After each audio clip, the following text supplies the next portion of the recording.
Shalom. Hello.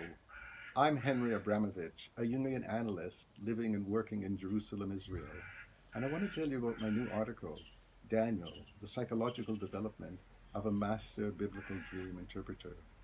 I didn't know much about the book of Daniel, even though I've written books about figures in the Bible, but I was inspired to write this article when in chapter 2 of the book, the king has a terrible dream that he feels must be interpreted, and he calls his magicians to interpret it, and they ask him to tell the dream, but he's forgotten it.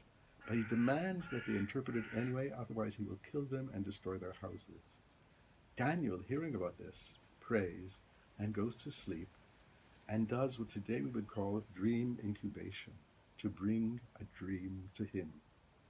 He dreams the king's dream and then comes and tells him the dream.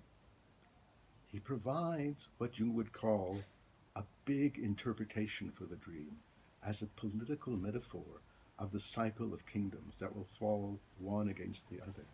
But at the same time, he realizes the dream also has a personal significance, portraying how the king himself will come to pieces and become psychotic and only recover his kingdom through a kind of bush therapy.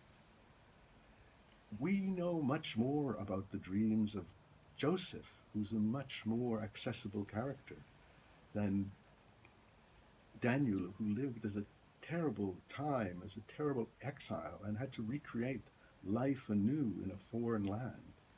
But these dreams that he has through the books portray his cycle of his search for individuation and how he can be a symbol of individuation and indeed the process of centroversion that Neumann talked about. Thank you. Shalom.